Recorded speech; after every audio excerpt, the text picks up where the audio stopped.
在精准预言了川普遇刺的场景之后，很多人想知道布兰登·比格斯为什么能看到另外空间，甚至可以和神对话。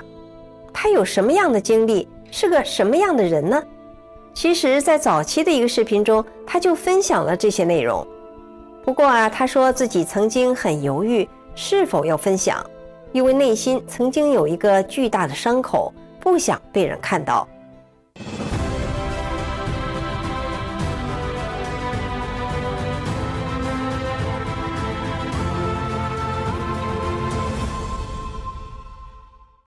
早在2023年8月4号发布的一期视频中，比格斯自述自己从小就有一些孤僻，不太喜欢社交。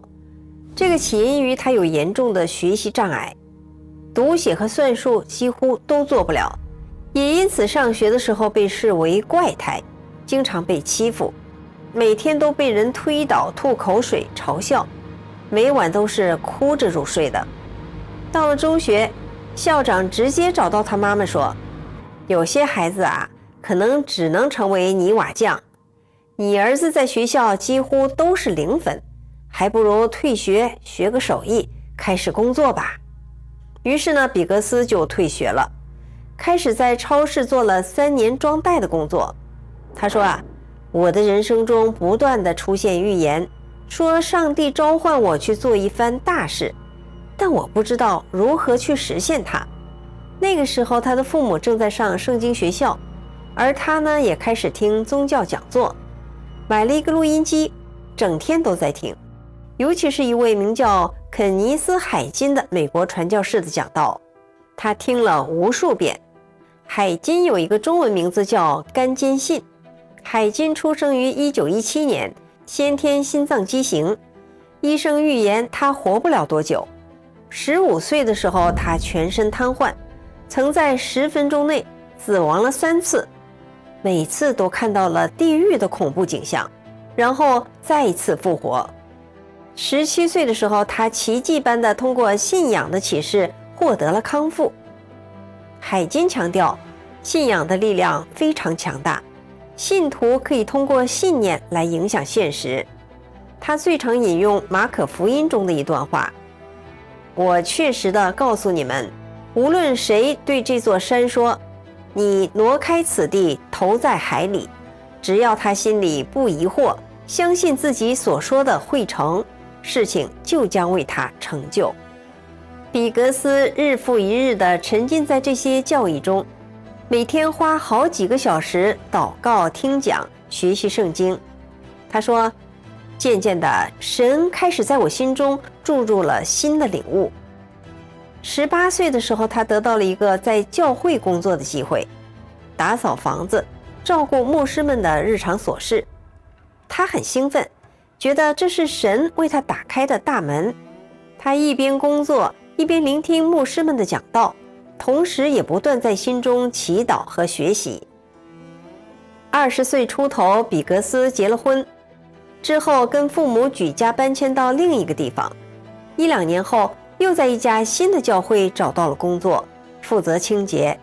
他以为自己有机会站在讲台上传道了，不过牧师不喜欢他的风格，说他只是个清洁工，永远都不太可能讲道。比格斯心想，牧师迟早会改变主意的。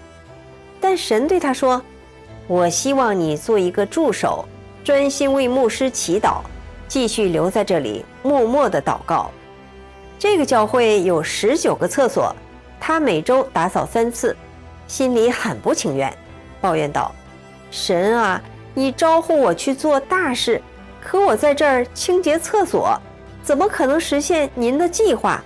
您到底要我做什么呢？每当他请求牧师让他有机会讲道的时候，牧师都会拒绝他。比格斯心中祈求神给他指引，然而神交给他一个艰难的任务。有一天，神传给他一个信息，我让你去警告牧师，告诉他将面临审判。比格斯心想，天哪，牧师本来就不怎么喜欢我，如果我真的这样做了，他肯定会解雇我呀。但神问他：“你是要顺服我，还是要害怕人呢？”比格斯说：“好吧。”在一个周日的晚上，比格斯来到了牧师办公室的门外，外面电闪雷鸣，风雨交加。他忐忑地敲响了房门。牧师说：“进来吧，你有什么事吗？”比格斯鼓起勇气说道：“主有话让我告诉你。”这是一段严肃而有力的警告。比格斯觉得自己像是给了牧师一记重拳，想着说完就要被解雇了，但是啥事也没有。这只是个开始。又有一次，他被要求去城市另一头的一家教会，给那里的牧师传达一个惊悚的消息。比格斯有点傻眼，说：“您是认真的吗？我都不认识那位牧师。”神说：“你到底去不去呢？”好吧，我去。他抱着襁褓中的孩子走到了那个教堂，对教堂的秘书说：“你们的牧师现在生命垂危，因为有3个女巫对他施了魔法。我是来告诉你，神会治愈他，也要为这个社区带来医治。”秘书说：“你说的是真的？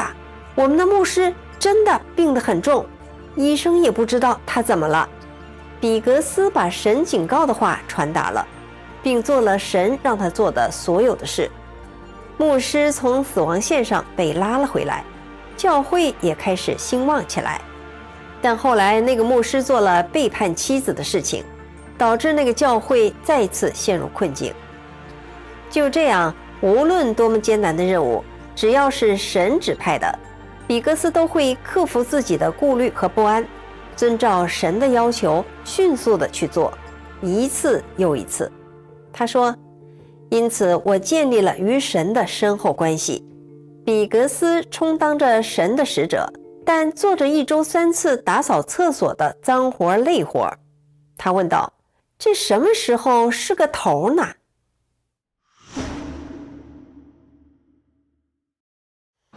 比格斯得到的答案是，只有当他能够全心全意、充满喜乐地做时才可以。虽然对牧师的讲道有不同的看法，但他依然尊重和支持牧师，因为神告诉他，虽然他不赞同，也不能用言辞去批评牧师，而是要用心去尊重并为他祈祷。那个时候，比格斯的生活非常的贫困，有时压力大到令人崩溃。因为患有自闭症的女儿需要花钱治疗，他还得忍受不公的待遇，每天都被老板针对。但他咬牙坚持了下来，做好自己的工作，处理好与牧师们的关系，并在教会里不断地祷告和警示牧师即将发生的事情。他知道，只有通过心里真正的尊重和顺从，才能达到神的要求。渐渐的，许多人发现，如果他为谁祈祷，那个人就会得到医治，即使他只是个清洁工。教会里的人对于头疼脑热等紧急情况也来向他寻求帮助。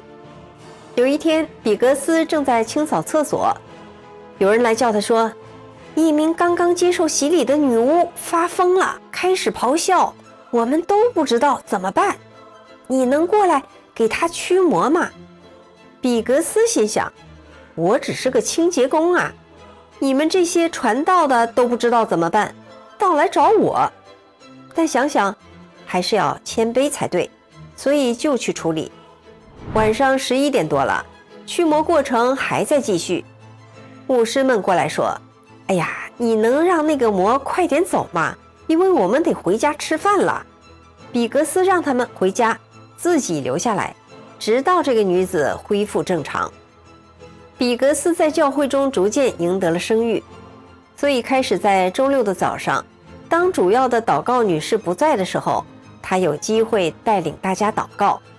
每当他带领祷告的时候，神的力量就会充满整个教堂，大家都不愿意离开。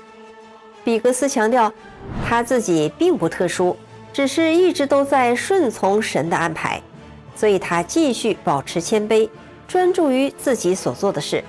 无论是清洁还是祈祷。在那个教会服务了13年之后，最终在2013年3月3号那天，神告诉他，我想让你现在辞职。比格斯问，您是认真的吗？我不介意再待一段时间。神说，我知道，这就是为什么你可以离开了。于是比格斯就辞职了，决定要做一些不一样的事情。6个月后，那个教会的牧师陷入了婚外情的丑闻，教会也随之衰败。这让比格斯心情沉重，因为他曾经在多年间一再提醒过那个牧师这些潜在的问题，尊重他并为他祈祷，做了自己能做的一切，但对方并没有听从。在教会的那段时间里，他们一家人过着入不敷出的生活，只能住在破旧的出租房里，靠食品券维持生活。他的妻子聪明能干，在教会担任会计工作，牧师鼓励他去攻读学位，许诺等他获得了学位，就让他掌管会计部门。于是他就在夜校上课，还上了网课，并以优异的成绩完成了会计专业的硕士学位。但是因为牧师在道德上跌倒了，所以虽然付出了巨大的努力，却没有办法得到那个工作机会。神对比格斯说，我要你做一些不一样的事情。起初他以为自己终于要全心投入到传道的工作中了，但神却告诉他，不，我希望你开始做生意。比格斯说，神会带你经历淬炼、考验和苦难，来磨练你的品格。虽然你可能感到快要溺水，但这些经历会在你内心积累，帮助你成长。品格的塑造需要放下自我，很多人都不愿意这么做。对我来说，淬炼就是清理脏物、呕吐物、照顾婴儿的日子。我在大教会和传道中做了13年半的清洁工，直到手上布满了化学品造成的老茧和伤口。然后神对我说，不要再做传道的事了，我要带你去做些不一样的事情。比格斯说，当时我简直不敢相信，但还是回答，好的。他搁置了传道的梦想，开始做生意。事情逐渐变得顺利。比格斯说，第一次我们不再依赖食品券，终于能按时支付水电和煤气费，不再因为贫穷而感到尴尬了，终于摆脱了贫困的困扰。7年过去了，比格斯一直搁置着他的传道梦想，直到神再次对他说，布兰登，你愿意顺服我给你的使命吗？我希望你开一个 YouTube 频道。比格斯说，自己起初感到困惑，但神解释说，这段时间里我只是想看你是在为神工作还是追求自己的理想。现在我发现你在为我工作，而不仅仅是在追求自己的理想。你已经在每一步都顺服了我，现在准备好吧，我会为你打开一扇门，这扇门将会彻底敞开，让你重新走上传播我话语的道路。这时的比格斯又经过了一番挣扎，因为他觉得做生意挺好，而对做油管频道没有信心。但是他回答说，好吧。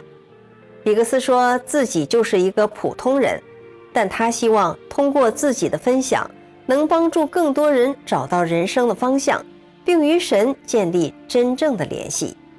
比格斯强调，神为什么会选择在他生命中做这些事情，他真的不知道。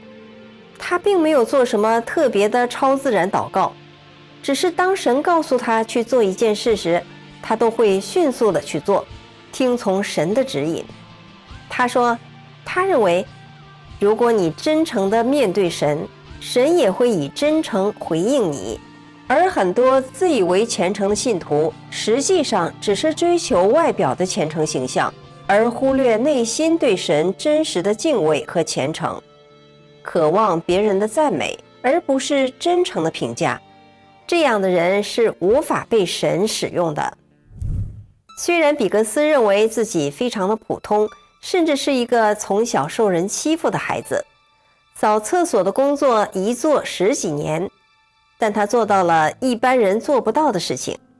想想我们自己，是否会冒着被解雇的危险对老板直言不讳，冒着被骂作疯子的风险对一个陌生人讲女巫在施魔法，即使拥有超凡的能力，却依然谦逊。